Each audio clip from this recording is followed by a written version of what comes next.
Hello everyone, my name is Jerry Armour and I'm the author of A Home for Wayward Boys. This book details the early history of the Alabama Boys Industrial School, Alabama's first reform school for teenage boys.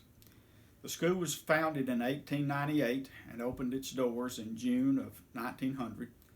The school was started by Elizabeth Johnson, a compassionate Christian lady who saw the need to get young boys out of Alabama's men's prisons. I want to read a passage that describes a little bit of the motivation behind Ms. Johnson's founding of the school.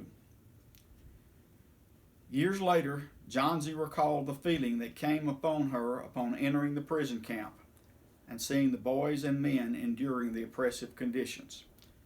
Her thoughts went back to her father in the prison hospital and the promise she had made to help those in similar situations. That first Sunday at the mine was the first of 10 years of Sundays in which Johnsy would lead a Bible study for the convicts. Through this experience, the Lord would continue to deal with Johnsy and clarify for her the exact nature of her calling. Fire had been kindled, but she needed to know where to focus the light. Some of that clarity came one Sunday afternoon when she witnessed a scene that would forever be a part of her. A boy sat on the front row with a simply dressed older woman who appeared to be his mother. A guard came and touched the woman on the arm, indicating that it was time for her to leave. Immediately, the woman screamed and began clinging to the boy. The thought of leaving her son in such a place was more than she could bear. "Oh God, is there no one to comfort my boy now?" she cried as the guard led her away. Immediately, Johnsy responded to the plea with a prayer of her own. "If it be thy will, Lord," she whispered silently, "I will make some place for the little boys of Alabama, that they will be spared this place of wretchedness and contamination." Johnsy now had the inspiration and even began to talk openly of her dream. She simply did not know how and where to start. That important piece of the puzzle would fall into place one April afternoon. As she entered the prison, a hardened convict approached and asked for a few minutes of her time. Johnsy was surprised, for this was one of the prisoners that she never felt she had been able to reach. "Oh, Miss Johnston, I'm so glad to see you. I was afraid you might not come today," he said earnestly. "I want to help you on that boys' industrial school, the place you want to build to save boys from coming here.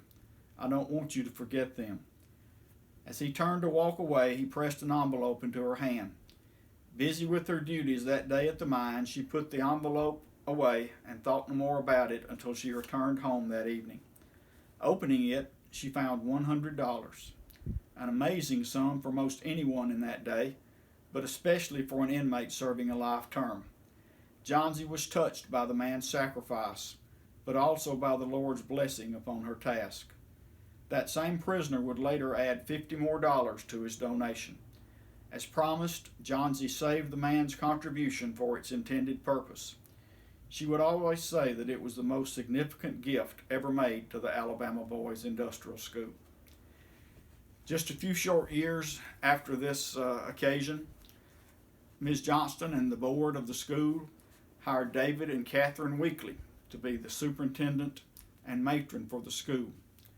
This young couple, along with Ms. Johnston, transformed this school with a meager beginning into one of the foremost boys' industrial schools in the South.